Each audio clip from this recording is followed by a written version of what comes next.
శ్రీ గురుభ్యో నమ. శ్రీ మహాగణాధిపతి నమ. ఓ జనక మహారాజా, 3వ అధ్యాయాన్ని చెప్తాను, శ్రద్ధగా ఆలకించు. ఇది కార్తీక మాసంలో స్నాన విధి. స్నానం చేయడం వల్ల ఏ విధమైనటువంటి ఫలితం లభిస్తుందో చెప్తాను అని ఈ విధంగా ప్రారంభించు.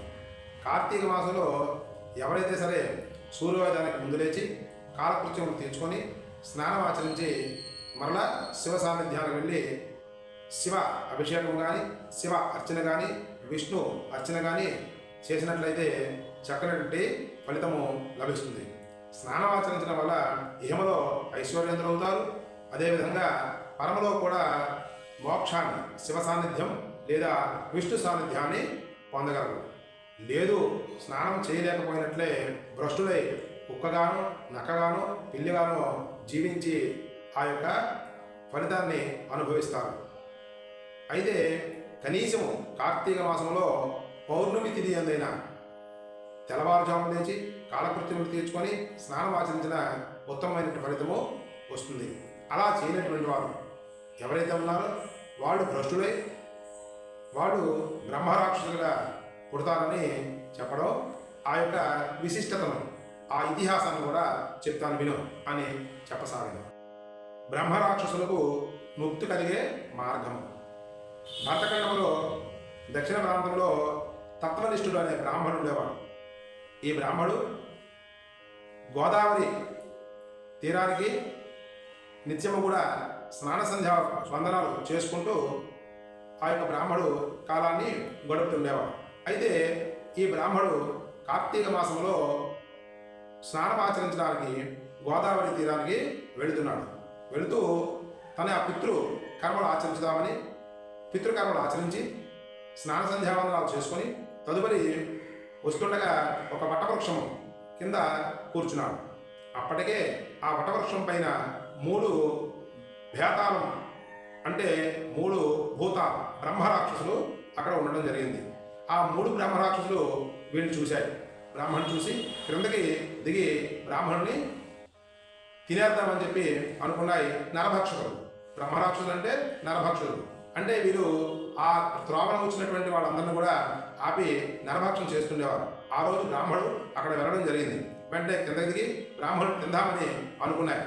అనుకునేసరికి బ్రహ్మరాక్షసులు వికృతంగా ఉంటాయి. పెద్ద జడలు, అదేవిధంగా నల్లగా, అదేవిధంగా బాణపొట్ట, పెద్ద పొట్ట వేసుకొని బ్రహ్మరాక్షులు ఇంచుమించు ఒక 12 అడుగులు 16 అడుగులు ఉన్నటువంటి ఆ చూసి గజగజమని ఈ యొక్క తత్వనిష్ఠుడు ఒడిగిపోయాడు. ఒడిగిపోయి బాధపడుతున్నాడు. బాధపడుతూ పోయి బ్రహ్మరాక్షులరా నన్ను తినకండి అని చెప్పి శరణ పెడుతున్నాడు. కానీ వాడు భయపెట్టడం జరిగింది. అయితే వీడు నమస్కారం చేసుకొని భగవంతుని ఆరాధించాడు. ఓ మహావిష్ణు, ఓ ప్రభు, నన్ను కాపాడు అని చెప్పి అతన్ని వేడుకోవడం జరిగింది. అయితే ఆ యొక్క తత్వవిష్ణు ఎలా కోరుకున్నాడు? స్వామి, అప్పుడు గజానికి అంటే ఏనుగుకి నీవు కూడా వచ్చి సుదర్శకం అడ్డు వేసి స్వామివారిని కాపాడావు గజేంద్ర మోక్షంలో. అదేవిధంగా ఆ యొక్క ద్రౌపదికి చీరలు ఇచ్చి కాపాడినటువంటి వాడివి. అదేవిధంగా ప్రహ్లాదుడికి చక్కగా నృసింహావతారం వచ్చి కాపాడావు. కాబట్టి నేను కూడా ఈ యొక్క బ్రహ్మరాక్షసులు ఎందు తినేయడానికి రెడీగా ఉన్నారు. కాబట్టి నన్ను కూడా కాపాడవని అని చెప్పి నారాయణ నారాయణ అనుకుంటూ కూడా ప్రార్థన చేస్తున్నాడు. ప్రార్థన చేస్తుంటే ఎప్పుడైతే ఈ కార్తీక మాసం కదా ఆ నారాయణ నారాయణ శబ్దం వినిపించో ఈ బ్రహ్మరాక్షసుడికి పూర్వజన్మ వాసన వచ్చింది. వెంటనే కూడా వీళ్ళు ఎప్పుడైతే పూర్వజన్మ గుర్తులు వచ్చాయో వెంటనే ఆ బ్రాహ్మణుడికి నమస్కారం చేసుకుని, ఓ బ్రాహ్మణోత్తమ, నిన్ను మేమేమి అనము, కాబట్టి మా మోక్షాన్ని కలిగించే బాధ్యత నీదే అని చెప్పి వాళ్ళు అడగడం ప్రారంభించాడు. అప్పుడు ఈ బ్రాహ్మణుడు అడిగాడు, మీరెవరు, ఎందుకు ఇక్కడ ఉన్నారు, ఏమిటి మీ విషయం చెప్తే ఆ యొక్క వృత్తాంతాన్ని వింటాను సుమా అని చెప్పి ఆ యొక్క బ్రహ్మరాక్షసుని అడిగాడు. వెంటనే అందులో బ్రహ్మరాక్షసులు ఈ విధంగా తన యొక్క వృత్తాంతాన్ని చెప్పడం జరిగింది. మొదటి బ్రహ్మరాక్షసుడు ఈ విధంగా చెప్పసాగాడు. పోయి, నేను ద్రవిడ దేశంలో బ్రాహ్మణుడుగా ఉండేవాడిని, చాలా పండితుడిని. కానీ నేను నా యొక్క వృత్తిరీత్యా పౌరోహిత్యం చేయించుకున్నప్పటికీ నా తోటి వాళ్ళ యొక్క ధనాన్ని అపహరించేవాడిని. అదేవిధంగా అక్కడ ఉన్నటువంటి భక్తుల యొక్క సామాన్లు కూడా అపహరించేవాడిని. అదేవిధంగా అక్కడ వచ్చినటువంటి ఎవరైనా సరే భక్తుల దగ్గర నుండి ధనాన్ని అపహరించేవాడిని. అదేవిధంగా వాళ్ళు తెచ్చుకున్నటువంటి వస్తువుల్ని అపహరించేవాడిని. అదేవిధంగా బంధువుల్ని దగ్గర పీడంపై చేసుకునేవాడిని. అంటే బంధువుల దగ్గర కూడా నేను ఆ యొక్క సామాన్లు కానీ ధనాన్ని కానీ తీసుకునేవాడిని. తరువాత ఈ యొక్క కార్తీక మాసంలో ఒక స్వామివారు వచ్చి కార్తీక మాసంలో ద్రవ్యాన్ని అంటే మనకి చూడండి వినాయక చవితికి కానీ అదేవిధంగా నవరాత్రులు చేసేటప్పుడు మనం ఈ యొక్క ద్రవ్యాన్ని తీసుకుంటాం. అంటే అందరూ కూడా తెచ్చి అన్నదాన కార్యక్రమం చేస్తాం. అలాగే ఈ యొక్క బ్రాహ్మణుడు కూడా ఆ యొక్క కార్తీక మాసంలో అన్న సంతర్పణ చేయడానికి సామాగ్రి అంతా కూడా తెచ్చుకొని ఉంచాడు. అయితే ఆ యొక్క స్వామివారి దగ్గర ఆ సామానంతా కూడా తీసుకునేటువంటి వాడి అతన్ని తన్ని తగిలేశాను.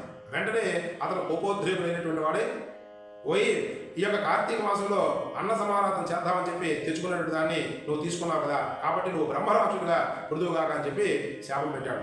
అయితే మళ్ళా స్వామివారి పాదాలు పట్టుకొని నా శాపం మోచన ఎప్పుడవుతుందని చెప్పగానే గోదావరి నదిన ఒక వటవృక్షం ఉంటుంది. ఆ వటవృక్షం అంటే మర్రి చెట్టు ఉంటుంది. ఆ మర్రి చెట్టు కింద భూతమై ఉండు కార్తీక మాసం చేసినటువంటి పుణ్య పురుషుడు వస్తాడు, వాడి వల్ల నీకు మోక్షం కలుగుతుందని కూడా చెప్పసాగింది. వెంటనే అక్కడి నుండి కూడా ఈ యొక్క కార్తీక మాసం ఎప్పుడు వస్తుందా, ఆ యొక్క పుణ్యపురుషుడు ఎప్పుడు వస్తారని చెప్పి చూసుకుంటూ ఈ యొక్క చెట్టు కింద మీదే ఉండడం జరిగింది. స్వామి, కావున నాకు మోక్షాన్ని, నా కుటుంబానికి కూడా మోక్షాన్ని కలిగించే బాధ్యత నీదే అని చెప్పి ఆ యొక్క బ్రాహ్మణుడికి వేడుకున్నాడు. వెంటనే ఆ యొక్క రెండవ బ్రహ్మరాక్షసి కూడా తన యొక్క గోడుని చెప్పుకోవడం జరుగుతుంది. అయితే అతను కూడా ఈ విధంగా చెప్తున్నాడు, నేను కూడా ఒక బ్రాహ్మణోత్తముని.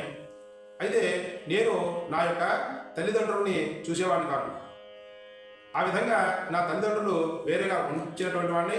నా భార్య పిల్లలతో పంచభక్ష పరమాన్నాలు కూడా తింటూ ఉండేవాడిని. విలాసవంత జీవితాన్ని గడుపుతుండేవాడిని. ఇలా చేస్తున్నటువంటి క్రమంలో నా తల్లిదండ్రుల్ని పూర్తిగా చూడడం జరిగింది. చూడకపోకుండా నా బంధువులు మిత్రులు ఎవరిని చూడకుండా లుబ్ధుడినై అంటే లోభత్వంతో కూడుకున్నటువంటి వాడిని ఉండడం వల్ల నాకు ఇటువంటి బ్రహ్మరాక్షస తత్వం అనేటువంటిది వచ్చింది అని చెప్పి నాకు కూడా మోక్షాన్ని కలిగింది స్వామి అని చెప్పి రెండవ బ్రహ్మరాక్షసు చెప్పడం జరిగింది. అయితే మూడవ బ్రహ్మరాక్షసు కూడా, స్వామి నేను కూడా ఒక బ్రాహ్మణుడే. నేను చక్కనటువంటి శ్రీ వెంకటేశ్వర స్వామి వారి ఆలయ అర్చకుడుగా ఉండేవాడిని. అయితే ఆ ఆలయంలో వచ్చినటువంటి ఆదాయాన్ని సుఖంగా జీవితాన్ని సాగించేవాడిని. అదేవిధంగా స్వామివారికి వచ్చిన ద్రవ్యాన్ని నేను అపహరించేవాడిని. అంతేకాకుండా స్వామివారికి భక్తులు కానుకలు ఇస్తే ఆ కానుకలు తీసుకుని వెళ్ళి నేను ఉంచుకున్నట్టు వేసికి ఇచ్చేసేవాడిని. కాబట్టి ఆ యొక్క స్వామివారు ఏది జరిగినా సరే అవన్నీ గురించి నేను ఆ యొక్క స్వలాభం అంటే నాకు కావలసిన వాటికి నేను కూడా వాడుకునేవాడిని. కావున నాకు ఇటువంటి దుస్థితి కలిగింది. కావున మమ్మల్ని మోక్ష మార్గాన్ని చూపించే బాధ్యత మీదే అని చెప్పి వాళ్ళ పాదాలు పడగానే వెంటనే ఈ యొక్క తత్వజ్ఞుడు అనేటువంటి బ్రాహ్మడు నదీ స్నానం చేశాడు. గోదావరిని స్నానం చేసి ఆ నదీ స్నానం యొక్క ఫలితాన్ని చూడండి, నదీ యొక్క స్నానం చేసిన ఫలితాన్ని ఈ యొక్క ముగ్గురు ఉన్నటువంటి బ్రహ్మరాక్షసులు కూడా దారపోశాడు. దారపోయగానే వాళ్ళకి మోక్షం అనేది కలిగింది. శివ సాన్నిధ్యాన్ని పొందారు. కాబట్టి కార్తీక మాసంలో ఒక్కరోజు నదీ స్నానం చేస్తే అటువంటి బ్రహ్మరాక్షసులకు కూడా మోక్ష మార్గం వచ్చింది. కాబట్టి నదీ స్నానం కానీ, తటాక స్నానం కానీ, కూప స్నానం కానీ, కుంభస్నానం కానీ ఏదైనా సరే కార్తీక మాసంలో స్నానం చేయడం వల్ల ఇటువంటి చక్కనటువంటి ఫలితాన్ని పొందగలరు అని చెప్పి జనక మహారాజుకి చెప్పినట్టు 3వ అధ్యాయం. స్వస్తి.